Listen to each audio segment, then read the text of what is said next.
On that sunny morning, my friend Jason and I decided to escape the hustle and bustle of the city and embarked on an adventure to the ancient forests of California. We longed for the embrace of nature and anticipated a spiritual cleansing. California's forests are renowned for their dense woods, deep valleys, and the untouched mystery of modern civilization. For us, this was not just a simple hike, but an exploration of the unknown. After driving for several hours, we finally arrived at our destination. As soon as we got out of the car, the fresh air hit us, mixed with the fragrance of soil and pine needles, instantly revitalizing our spirits. The sunlight filtered through the dense canopy, casting dappled shadows on the ground, like a natural maze guiding us deeper into the wilderness. We hoisted our backpacks and began our journey along the winding path. At first, the scenery along the way was breathtaking. The songs of birds, the fragrance of flowers, and the babbling brooks all seemed so harmonious and peaceful. But as we ventured further, the surroundings began to change. The trees grew older, their trunks covered with thick moss, as if each tree had its own story. Suddenly, Jason stopped and pointed to a spot partially covered by vines not far away. "Look, what is that?" We cautiously pushed aside the vines, revealing an ancient tomb. The inscriptions on the tombstone were blurred, with only faint traces of centuries-old dates visible. Scattered around were a few withered wildflowers, suggesting that someone had once come here to pay their respects. An indescribable chill crept up our spines. We exchanged glances, not speaking, but both feeling an inexplicable unease. "Let's leave this place," I suggested softly, and Jason nodded in agreement. We quickened our pace, trying to leave this unsettling place as quickly as possible. However, the image of the tomb was like a brand seared into our minds, impossible to erase. As the sun set, a thin mist began to spread through the forest, making the surroundings appear hazy and eerie. Even the birdsong seemed tinged with melancholy. As night fell, we pitched our tent in a relatively open area. Our dinner was simple yet comforting, but the shadow of the tomb lingered in our minds. Around the campfire, we tried to talk about light-hearted topics, but inevitably circled back to our unexpected discovery. The night grew deeper, and everything around us was swallowed by darkness, with only the firelight flickering, reflecting the complex emotions on our faces. Eventually, fatigue overcame our unease, and we crawled into our sleeping bags, hoping sleep would dispel the shadows in our hearts. However, that night I had a nightmare. In the dream, I was once again standing before the tomb, surrounded by endless darkness. Only the blurred inscriptions on the tombstone glowed faintly in the moonlight, slowly revealing stories from the past. Suddenly, a hand reached out from the ground, grabbing my ankle. I was terrified but couldn't utter a sound, helplessly watching myself being dragged into an abyss. I jolted awake, drenched in sweat, my heart pounding. Outside, the night sky was still pitch black, with only the occasional call of wild animals breaking the silence. I realized it was just a dream, but the fear lingered. I gently woke Jason and told him about my nightmare. He was silent for a moment, then reassured me. "Don't worry, it was just a dream. We'll leave here first thing in the morning." The next day, we packed up early and chose to retrace our steps instead of exploring further. Although this trip did not turn out to be as fun and exciting as we had anticipated, the awe of the unknown and the profound experience of nature's power made it unforgettable. On the way back, Jason and I discussed the dream and the possible stories behind the tomb, feeling both curiosity about the unknown and a deep appreciation for life. When I decided to venture alone into a forest on the outskirts of Tokyo, I had no idea what terrifying experiences lay ahead. That morning, Tokyo's streets were bustling as usual, and I was filled with anticipation and excitement. I took the train out of the city, and after a few hours, I arrived at a dense forest in western Tokyo. The entrance to the forest was quiet and mysterious, as if waiting for an explorer to arrive. The first few hours in the forest were spent immersed in the beauty of nature. Sunlight filtered through the canopy, casting dappled shadows on the ground. Birds sang in the trees, and the air was filled with the fresh scent of soil and leaves. Everything seemed so harmonious and beautiful that I couldn't help but marvel at the wonders of nature. However, as I ventured deeper, the surroundings began to change.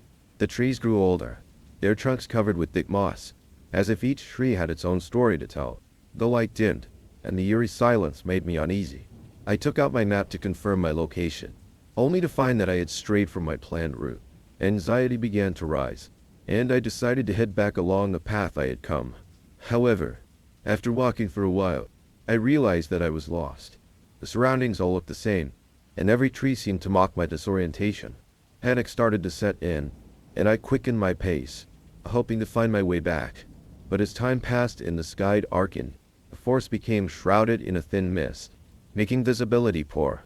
Just then, I heard a strange sound not far away, like a low, sobbing cry.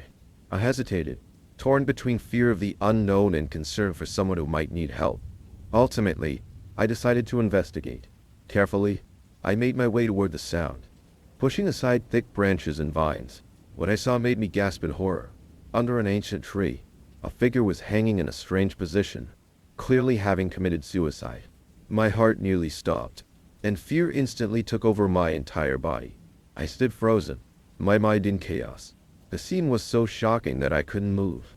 As I slowly regained my senses, I realized I needed to get out of there immediately. I turned and began to run, but in my panic, I slipped and fell heavily to the ground. Pain shot through my ankle, but I gritted my teeth and forced myself to stand and keep moving. As night fell, the darkness and silence of the forest became even more terrifying. I found a relatively safe spot and sat down against a large tree, trying to calm myself. Despite my efforts to control my emotions, fear and loneliness washed over me like waves. I closed my eyes, the image of the suicide victim constantly replaying in my mind, filling me with endless sorrow and terror. That night, I could hardly sleep. Every rustle of leaves and distant animal call kept me on edge. The sounds seemed to remind me of the danger I was in. Time seemed to stand still in the long, dark night, and I could only helplessly wait for dawn. Finally, the sky began to lighten, and I struggled to my feet, dragging my injured ankle as I continued to search for a way out. After several hours of difficult trekking, I finally heard the sound of a road in the distance. At that moment, a surge of indescribable joy and relief washed over me. When I finally emerged from the forest and saw the train station, I nearly cried with relief. I quickly boarded the train, leaving behind the forest that had filled me with such fear. Back in Tokyo, the bustling crowds and busy streets made me feel safer than ever before. Although this trip brought me immense fear and unease, it also gave me a profound awareness of life's fragility and preciousness. Amid the hustle and bustle of the city, I was driving alone to a remote mountainous area, planning to have an intimate encounter with nature and enjoy some solitary tranquility. My destination was a primeval forest covered with dense trees, renowned for its breathtaking natural scenery. Before departure, I checked the vehicle, confirmed the navigation, and brought ample water and food, thinking I had prepared for everything. As the sun gradually set, I drove into the winding mountain road. The scenery around me transitioned from the bustling city to the serene countryside, and eventually became completely enveloped by thick woods. Outside the car window, a few homebound birds occasionally flew by, their calls remarkably clear in the silent forest. I opened the window, letting the fresh air and natural fragrance flood the car, filling my heart with anticipation for the unknown adventure. However, as the sky grew darker, I began to notice my phone's signal gradually dwindling until it completely vanished. The once smooth GPS navigation became intermittent due to the lost signal, and eventually, the screen went blank. I tried to reconnect, but it was all in vain. By now, I was deep in the heart of the forest, and the road I came on was almost indistinguishable, obscured by dense tree shadows. A sense of unease started to spread, but I told myself to stay calm. I decided to rely on my intuition and vague memory to continue forward, hoping to find a way out before nightfall. The car's headlights illuminated the path ahead, but the shadows of the trees seemed to be closing in, creating an oppressive atmosphere. I slowed down, hoping to see a trace of civilization with each turn, but I was met with deeper darkness and endless silence. Just as I was about to give up, a light appeared in the distance, like the lamp of a house. Hope reignited in my heart, and I sped towards the light source. However, when I reached what seemed like a place of salvation, I found it was merely an abandoned cabin, with broken windows letting in faint moonlight. I got out of the car, intending to see if I could find any useful information or tools, at least to take shelter temporarily. The cabin was empty except for dusty furniture and an old map in the corner.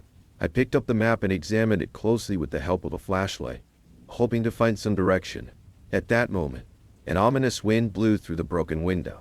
rustling the map as if even the air was warning me to leave. Just as I was about to leave the cabin, I heard faint footsteps outside, and my heart leapt to my throat. The footsteps were slow and heavy, seeming to approach step by step. I held my breath, pressed myself against the wall, and tried not to make any noise. Through the half-open door, I saw a vague figure walking slowly past. The person was wearing a tattered coat, with their face hidden in the shadows, making it impossible to see their expression. They didn't notice me and just wandered aimlessly, muttering something in a low, eerie voice that sent chills down my spine. I realized this was not simply a matter of getting lost, but encountering something inexplicable. Fear made me tremble, but reason told me I had to leave immediately. I cautiously retreated to the car, started the engine, and drove without turning on the headlights to avoid attracting the stranger's attention. Relying almost entirely on my instincts, I navigated forward with one thought in mind: escape this terrifying place. After a difficult and painstaking drive, I finally emerged from the forest. Seeing the light again felt like being reborn, although my phone still had no signal.